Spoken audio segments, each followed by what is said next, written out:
morning. Good morning. My name is Mike, and I am one of the leaders here at Risen City. It's so good to be here with you this morning. If this is your first time with us at Risen City, maybe it's your first time in church in a while, maybe it's your first time in church ever, I just want to say a special welcome to you today because truly you are one of the reasons why we do church the way that we do it, to help real people like you truly meet the real Jesus, because we don't believe that God is just some idea, just some philosophy that we ascribe to, but truly a person to be met, to be known, to be encountered by, to be in relationship with. And we believe that when that happens, life actually changes. In fact, Jesus calls it rebirth. Paul calls it new creation, and we believe there's actual power for soul change. And so the way that we say it here at our church is that we want to be a church that leads people into a soul-changing relationship with Jesus. That's why we do what we do. It's why we get up early in the morning to get here to set things up so we can create the space, the moment of someone's encounter with God. And we're excited to be doing that here today. You know, one of the ways that we do that is through this thing called the Bible. As Christians, we don't believe that this is simply just some ancient document that's been handed down over time, although that is what it literally is. But we believe this is from God for our good, inspired by a good Father, for the shaping of our souls, the flourishing of our life, to know Him, to learn from Him, to understand Him, and know what He requires of us. And so as Christians, we come underneath it and we submit to it with joy, knowing as we follow it, we flourish. That we become what we call here apprentices of Jesus, to learn life from the author of it, because I think he might know some things. And so we're going to be doing that today from the book of Proverbs. So if you have a Bible, if you want to open up to the book of Proverbs, we are going to be in chapter 21. If you don't have a Bible, first off, again, glad that you're with us. We will have it on the screen behind me in just a moment. And set this up. If you don't know much about the book of Proverbs, it is a collection of wisdom sayings, or you could probably guess, Proverbs given to God's people on how to live well in the world that He made. And it sort of has this motif, you could say, of a father looking at his children, his son, his daughter, saying, here is how you should go. Here's the way that you should live. And it's built out in what we would call a character consequence sequence. See, a lot of people read wisdom literature like the Proverbs, even Christians will, and believe it's based on this behavior consequence. If I do a bunch of good actions, I get a bunch of good stuff, which is the basic definition of religion, by the way, which goes against everything our God does. That's not how we read this. This is about a character being built in us, that if we follow the character of God, these things should come about, given the fact that we have a broken world. So we have Job and Ecclesiastes to wrestle with those things as well. And so we have this father looking at his son saying, hey, here is the kind of person you should pursue. Here's the kind of person you should want to become. And it's given in the ultimate framework of what we as Christians call the fear of the Lord, or to understand and recognize that I am a creature. I'm not the creator, that God is the only necessary being, that I'm contingent, dependent upon Him, that I don't have to exist, but God lets me do that. And maybe the guy who authored and constructed and built life might have some good things to say about it, that if we follow after it, we will find life. And we will find, as Jesus says, abundant life in the fullest of joy. Because that's really what we are chasing at some level as human beings, this fullness of joy. We try to find it all these different places, but Jesus says, hey, follow me and you will get it. Chase after this and you will find it. And I find that when we chase it, we have to chase it like a dog chases a train. Ever see this before? I don't know if your dogs do this. My grandparents had a dog that the back of their lot would chase this train every time it came by. I don't know what he was thinking it was going to do with the train once it caught it, right? But one day it found out, and it chased the train. The train hit it in its face. It flew back about 15 feet, survived, but was never the same. It's dead now, but that happened later. Not that moment. But that's the same thing for us, to be honest. If we chase this thing called joy of Jesus, it will hit us, mess us up in the best way possible, and never let us walk away the same. And that's what we're after today, all right? And so we're going to read from Proverbs chapter 21, verse 23. We're just going to dig into one verse today and see how long that takes me. And it's going to be verse 23. It says this: whoever keeps, or you could say whoever guards, protects his mouth and his tongue, keeps or guards himself, or you could write in there the word life or soul. Keeps, guards the essence of my life, keeps my soul out of trouble. Let's pray again. Jesus, I thank you so much for your word. We thank you that it speaks life and joy and comfort and challenge and confrontation and conviction to us who need it. I think it leads us as you want it to, God. But we want to start this sermon just with this simple request, Jesus, that you would speak into our church. God, that you would say what you need to say. I pray that I would just be a simple instrument in your hand, God, that if there's something that I think we should say, that I should say that's not of you, God, I pray that you would just destroy it in my mind right now. We want to only receive, God, from your heart what you have for us. And so, God, I pray that you will take the gifts that you've given me to steward for this moment and use them as you see fit. God, whatever you have for us, we submit to right now, Jesus. We thank you for it. We do pray in your name. Amen. I don't know about you, but have you ever been in a moment, and I think we need to have an honest sort of raw start to this, okay? Ever been in a moment but that for whatever reason, you have like, you know that internal dialogue that happens to the person on the inside? That everything on the inside of you is screaming out, is telling you just say what you want to say, even though your mind says, I shouldn't say that? Ever been in a moment where it's just like, I just got to let them know how I'm actually feeling kind of thing? How often does that go well? Can we be real, right? Not that often, especially when you're married. Because like the other day, I'm gonna be real vulnerable with you as a church, because I like preaching, doing this, but I ain't perfect, obviously, and sometimes I got some areas to grow in. And my wife, she had spent the whole day doing some laundry, had built up, and she has chosen that sort of as one of her homeward tasks. Like, I've done laundry before and it never goes well. I shrink jeans and ruin things. So she just takes that over, and somebody in our house, I will not mention who they were, forgot that there was a Kleenex in their pants pocket when they put their laundry in.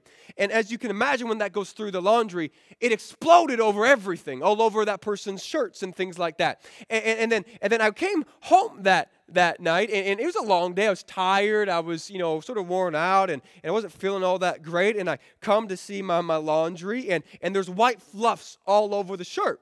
And I want to help my wife, so I want to put them away and fold it up and be a good husband, support.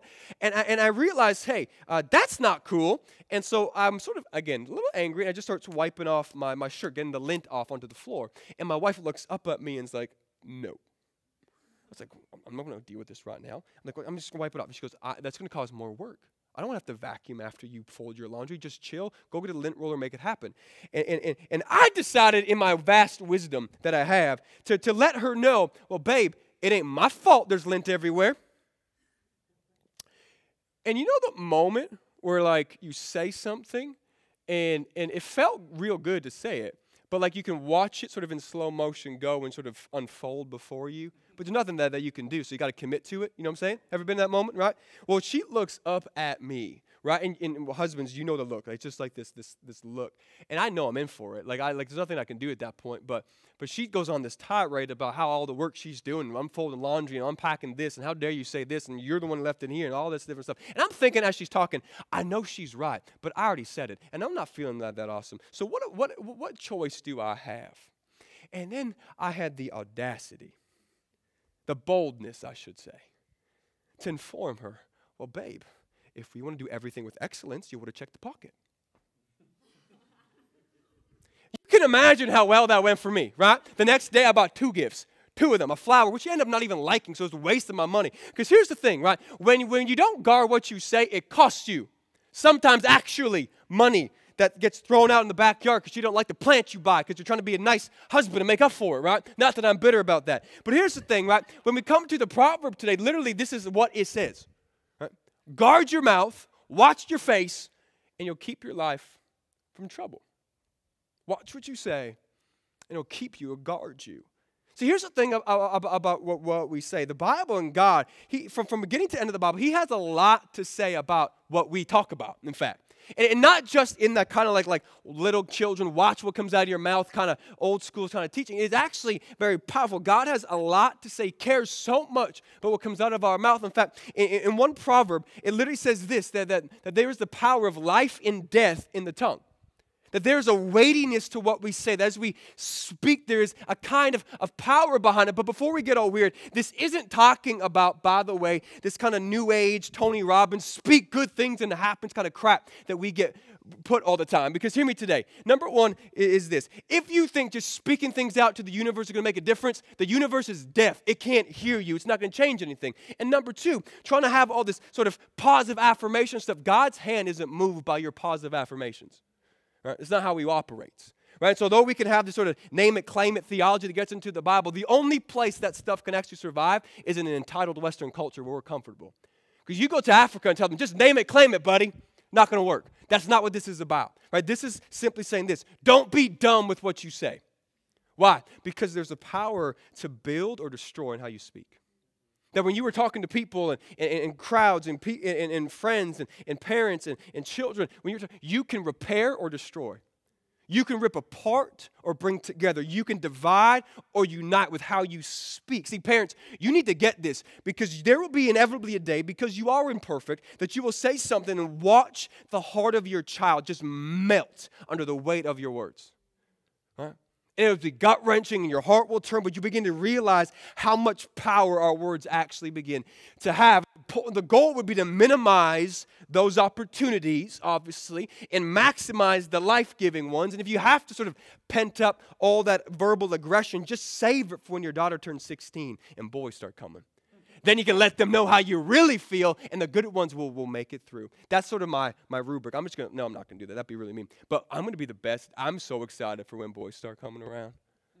I'm going to have so much fun. My girl, she's going to hate me, but she's going to marry a good man. Anyways, right? And then you go on into the book of James. And James, he was Jesus' half-brother, and he wrote a letter to the churches, which is in the Bible. And he said in chapter 3 that basically this: if you could tame your tongue, if you could have self-control over your tongue, you would be perfect. With the implication being, but you can't. He literally says later, but no human being has ever figured this out. We can tame animals, but we can't even tame our own tongue. The question really becomes why? And then Jesus actually answers this beautifully for us because he's sort of the guy that we go to, Jesus. And he says in Matthew 15 this, that out of the heart, the mouth speaks. That whatever is going on underneath the surface gets released out through your mouth. That for good or for bad, whatever is brewing, whatever is happening, the condition, the health of your soul gets unleashed into the world around you through what you say. That if you want to know a window into how you are doing, just watch what you talk like. Hear what you're saying.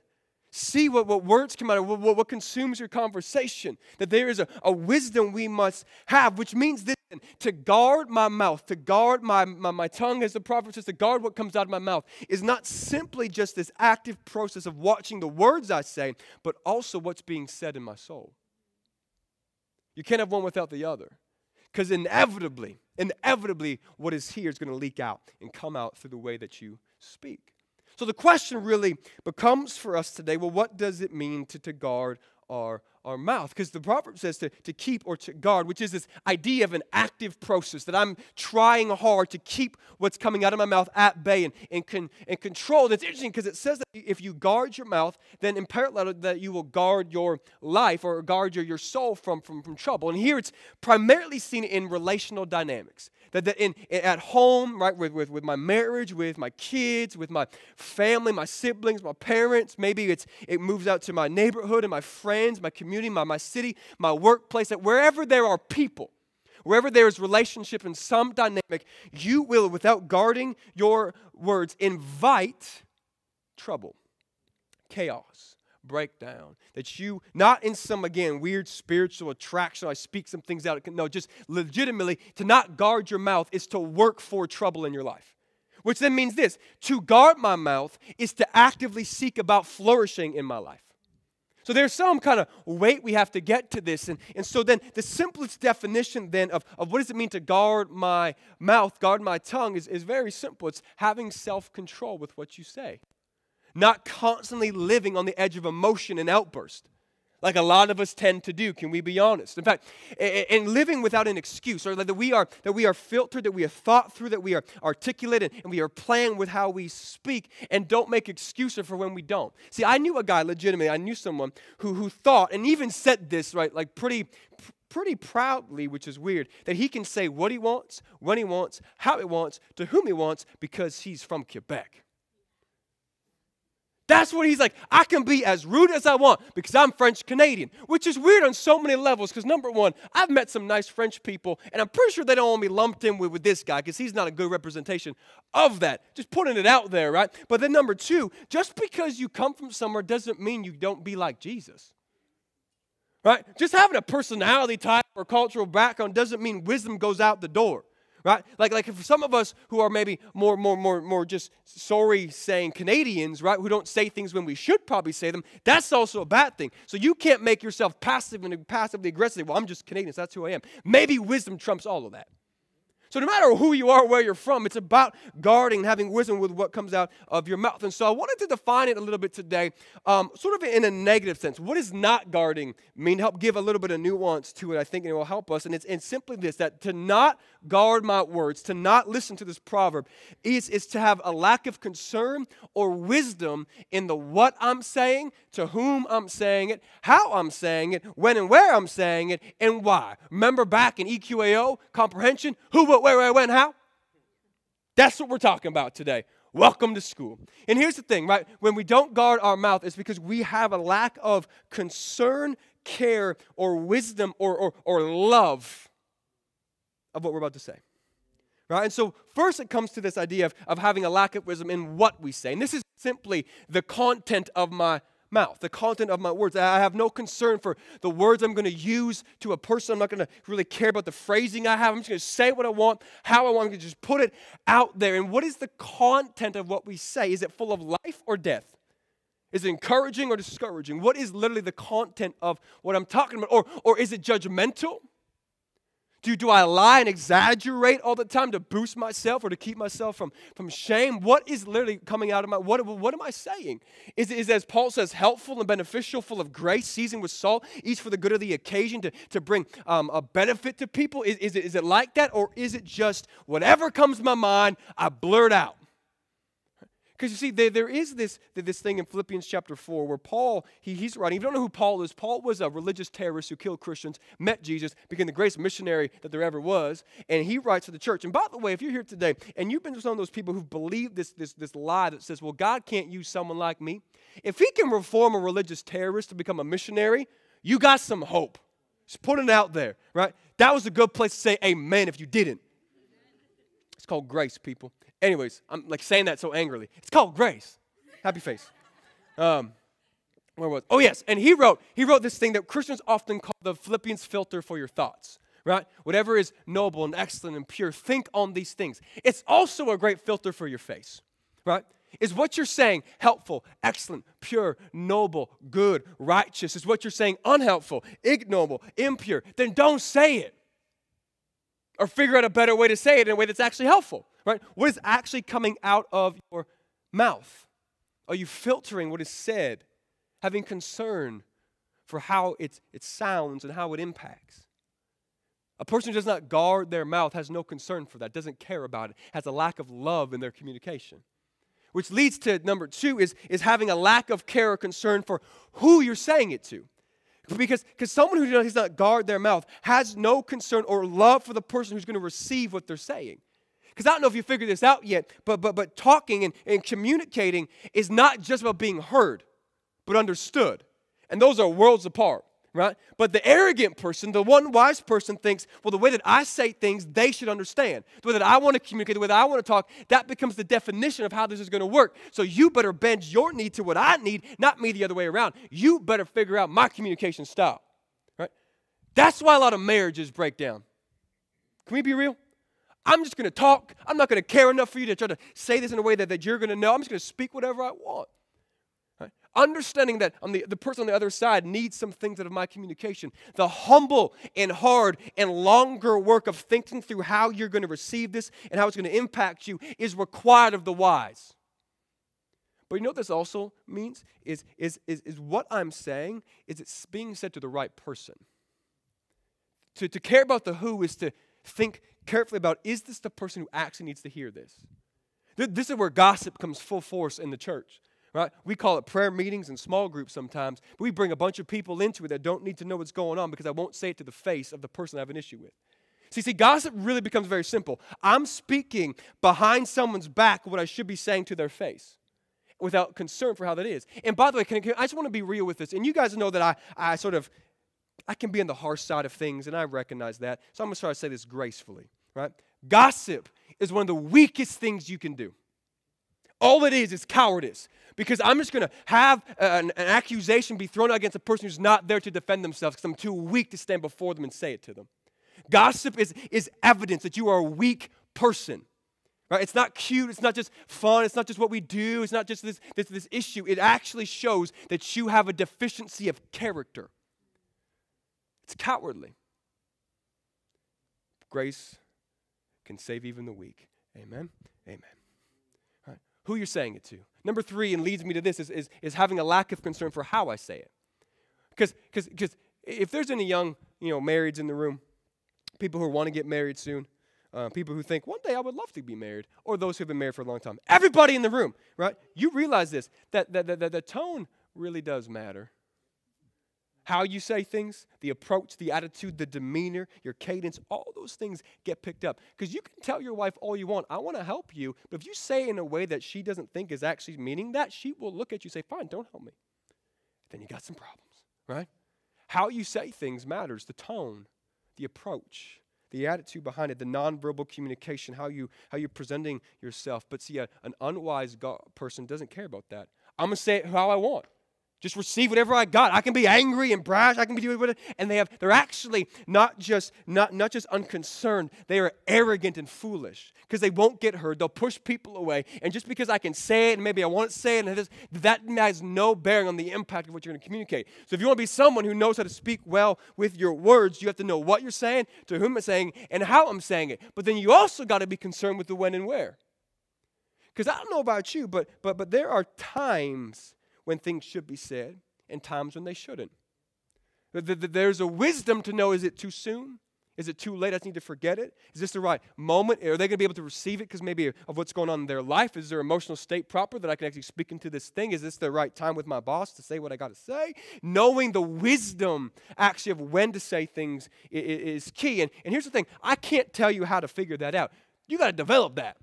Pray for the Holy Spirit to give you some more wisdom. The Bible says if you ask for wisdom, God will give it to you. Right? But then also the where.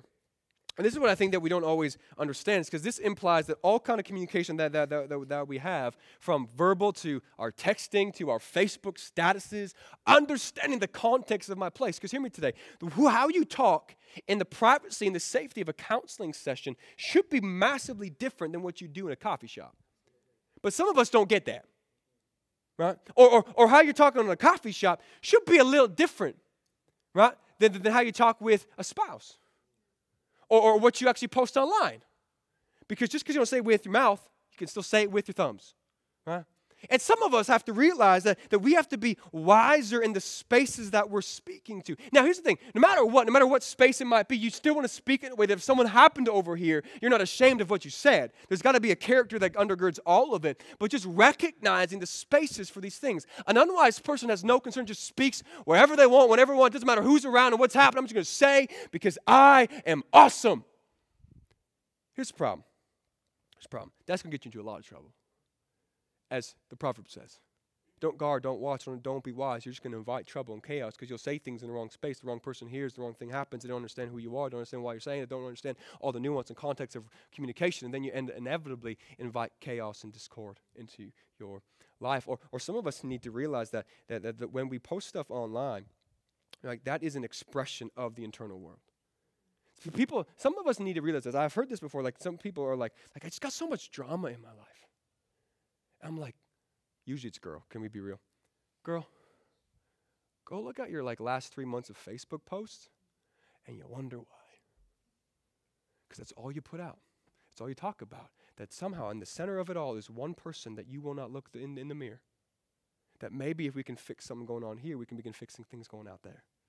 Knowing how and where and the when of posting and speaking. And then the last thing, and probably the biggest one, is the why. Having a lack of concern for why you're saying it.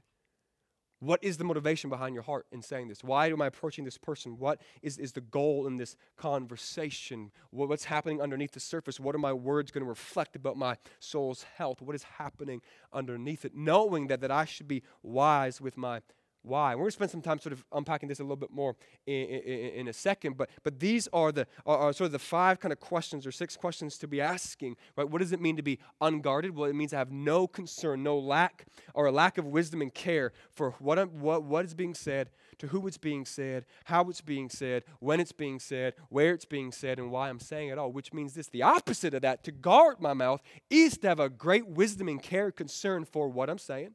Is it helpful, good, truthful, gracious, upbringing, uplifting, life-giving? Is it saying to the right person at the right time and in the right place with the right tone and the right candidates and the right motivation? Because if you don't, what does the Bible say? that you were going to invite, you were going to welcome, you're going to make the red carpet out for trouble. And I know I can't explain all of what that trouble is today, but I want to give us at least 3 quick thoughts on this because I think it's important for us to understand, is that when we don't guard our mouth, first, it affects your reputation. That your words have weight for your character around people. Because here's the thing, if you get caught up being the one guy that always seems to exaggerate the truth to make yourself look better, no one's going to trust when you speak about serious things. Right? You will become an untrustworthy person. If you're known to be a liar, right, that's a character thing, not just an activity. Right? Or you're someone who's constantly surrounded by gossip. No one's going to trust you. Because here's the thing, if you allow people to gossip to you, it is assumed that you gossip too. Or hear me today, if someone's going to gossip with you, they're definitely going to gossip about you, which becomes a little scary. Right? It causes disunity even in amongst our relationships that way, that your words have weight for who you are in the eyes of people. So watch what we say so we can actually continue to maintain the integrity of Christ's likeness in the eyes of people. That is the goal. Right? Or how about this one? Words begin to affect atmosphere. And no, I do not mean just like the general spiritual things. I'm talking about, ever been in a space, especially if you've been married, where like you ruin a whole evening because one dumb thing you said? Right? I don't know if you've ever had this before, especially what happened to me and a lot when we were dating, where we would come in and I would say inevitably something dumb. We'll admit that. It's mostly me all the time. Mostly me all the time. All the time.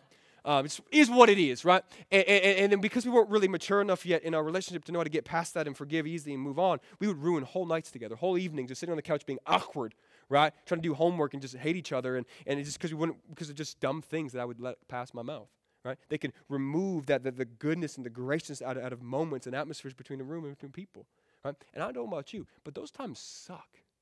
It's not fun to sit in a space where there's evident tension here that you can cut it with a knife. Right? Like it stinks. It's not awesome. Right? It's almost like when you have kids and they have diapers. I don't know if you've ever had this before. We moved a couple months ago. I've told you guys that. And there's this little like room. We don't even know what it's called. It's like a sunroom-ish kind of thing. It's built underneath the stairs that go above us and sort of outside the house. And right outside of it is the garbage space. We're going to put all our garbage in. So we've been trying to figure out our system, how to get sort of garbage out there in a way that's clean and neat and whatever. And the other day, we just happened to forget we put a garbage bag in that room right before it went like 28 degrees for like 4 days in a row. And, yeah, right, Matt? And because our kids poop a lot and, you can put it in the garbage.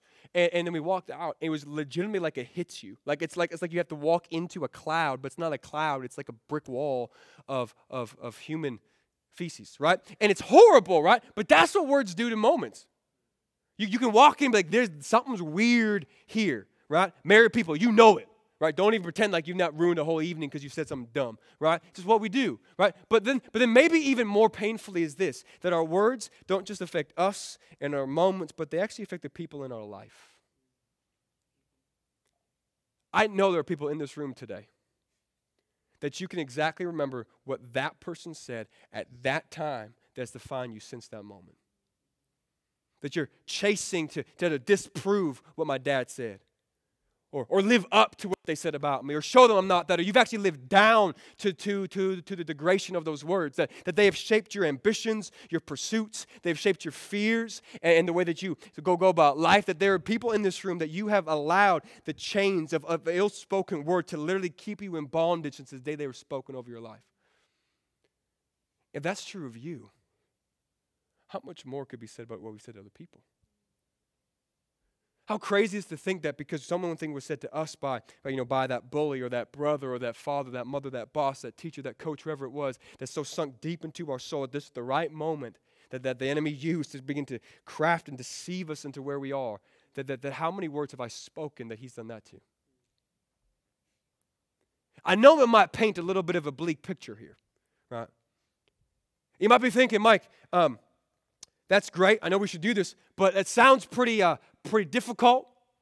How do I be that concerned about all those different, how do I live in that space? Hear me today. It's supposed to sound difficult. If you're thinking, Mike, I can't do that, welcome to the club. That's where we needed to get you to. Because there's a thing that Jesus says where he says that you will be held accountable for every single idle word spoken.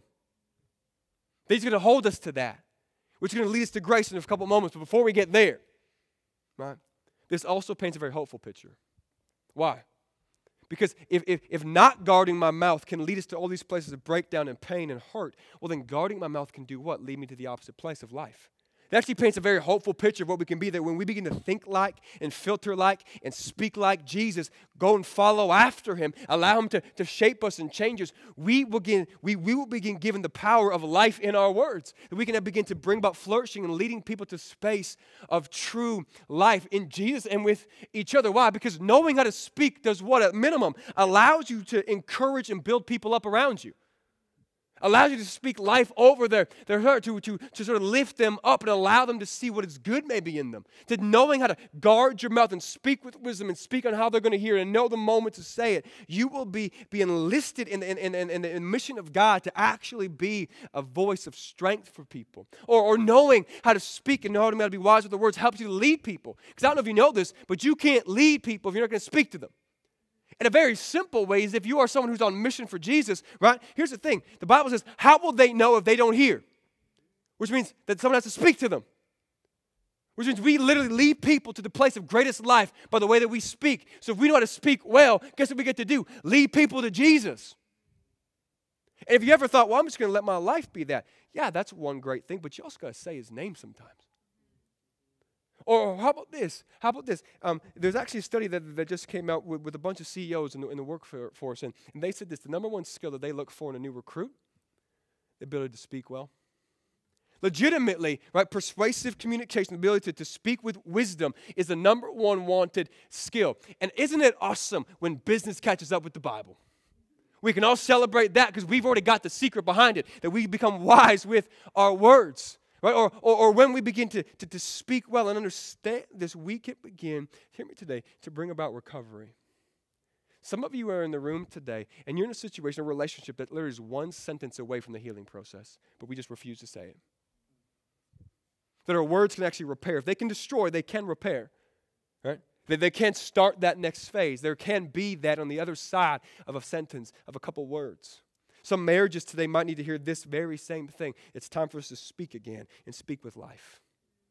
Knowing this is actually enlisting us to be able to speak life and then bring about flourishing. And so I want to give us, I don't want to be all like, BuzzFeed 5 things to say, but I want to do that, actually. And give us 5 things that I'm thinking about that I think if we can get into our vocabulary and vernacular actually will protect us on the sort of the offensive way of saying we don't want to just guard, we want to actually go in and on the offensive in this. So I want to give us 5 things that if we add it to our words often, it will protect us.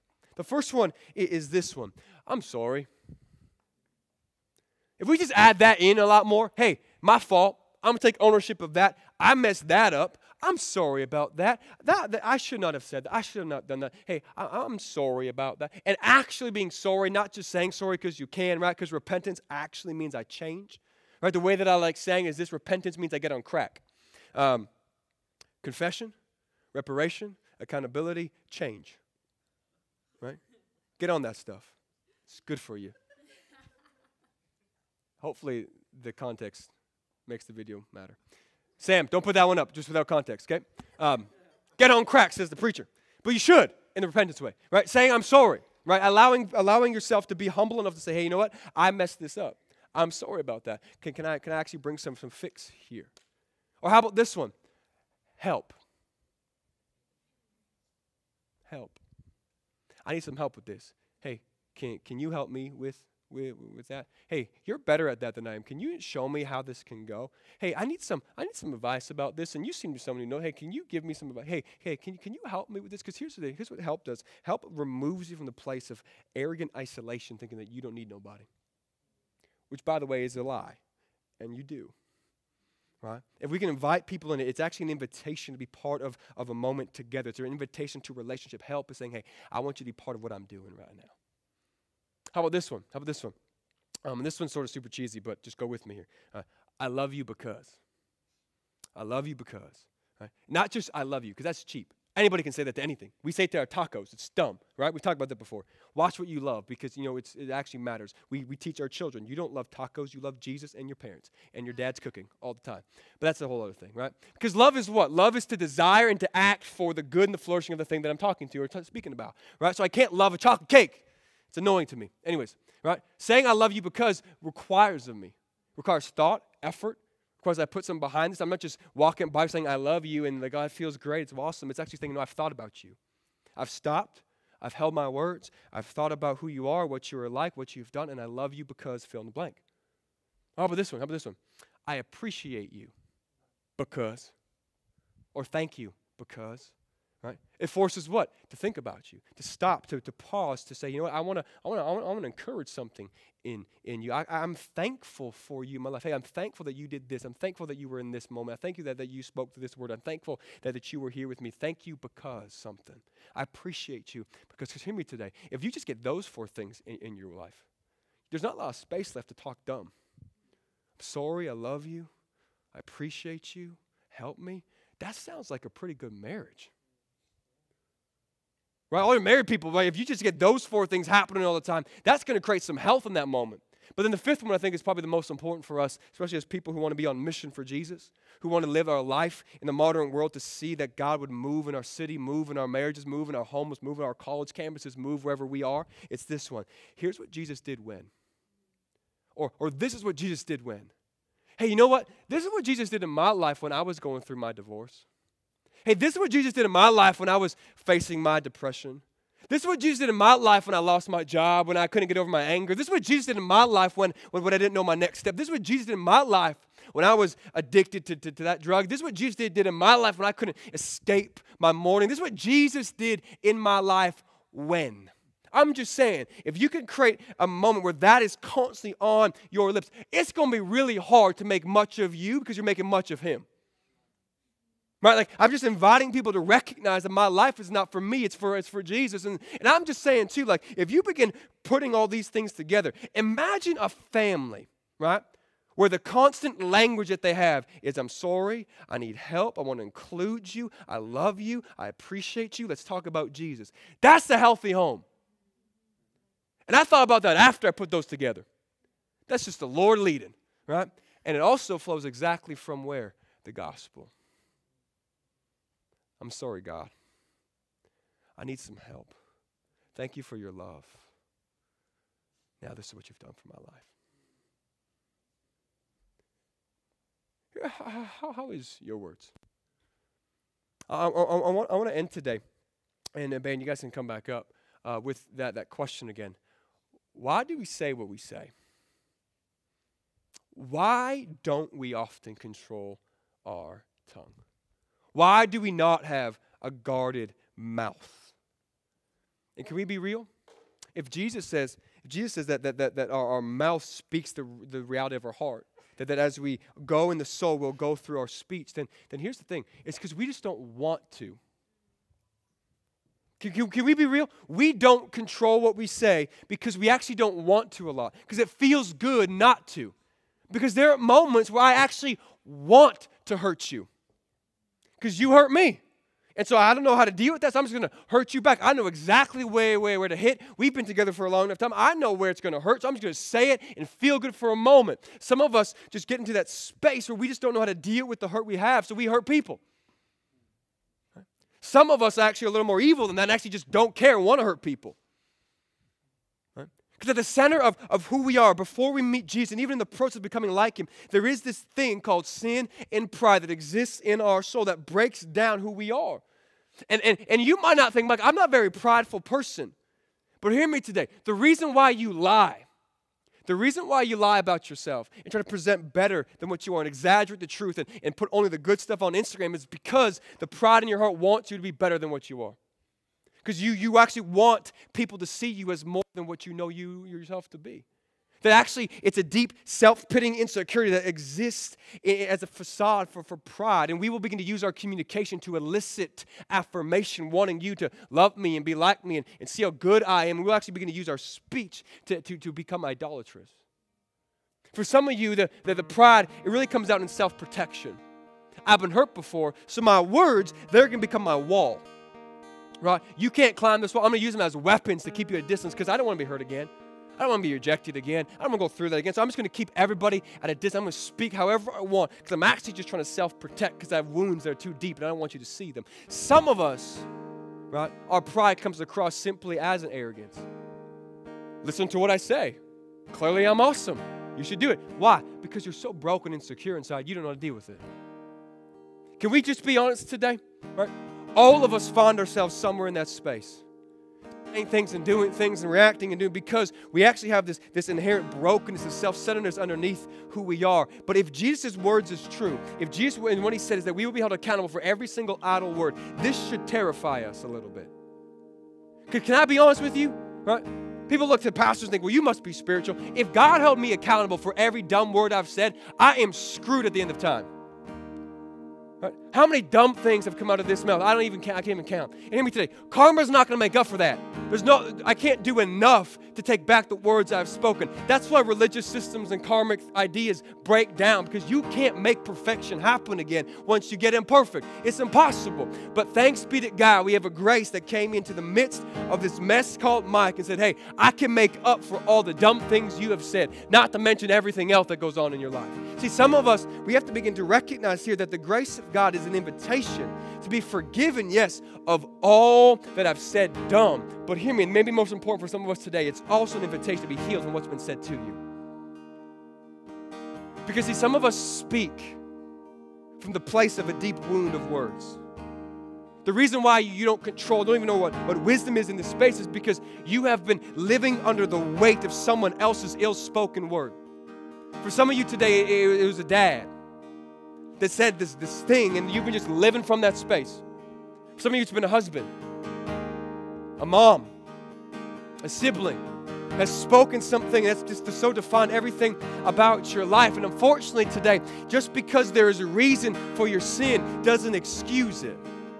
The justice of God allows us to see this so clear, but the grace of God is this, that Jesus came, died on a cross 2,000 years ago, took away the guilt that I carry, took away every dumb word I've ever said, but also in His love washed over every dumb word that's been said to me. So I begin to realize this, that there is truly a better word spoken over my life. You may have been living in the space of the words of death, the words of discouragement, the words of brokenness, the words of stupidity, the words of unwanted, but there is a better word that spoke, that said this, I want you, I came, the word of pursuit, the word of life, the word of love, the word of victory, the word of triumph, the word of desire, the word that said, I am your Father, I'm chasing the word that speaks better hope, greater restoration, the word of resurrection and peace, the word of joy, even in the midst of mourning, the word that says, I am yours from now until forever. But what happens is that word gets received after my surrender. See, some of us here in the room today, that's the issue. We know about God, but we've never actually surrendered to Him. So we hear some things about what He has spoken, but they don't actually get to the soul. Because the access to hear is through my surrender to Him. Christians, what is the condition of your words? Are you wise? Because they expose the health of your soul. One of the best ways you can figure out how you're doing, let someone talk to you about how you're talking.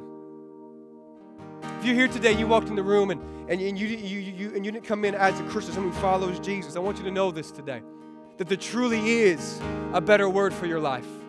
It doesn't matter how much you've been carrying, how long you've been walking on the same thing. There is a better word being spoken, that Jesus wants to come in and begin to change the conversation in here so He can begin to change the conversation out of here. There is better for you. But hear me today, it does come simply on the other side of saying, Jesus, I'm sorry. I need some help. I need your love. Thank you for your cross. Let's go and do what you want to do. Right? That pattern exists right now. And I want to call some of us here today to start again and say, Jesus, I am done living under the weight of words that were not meant to be spoken.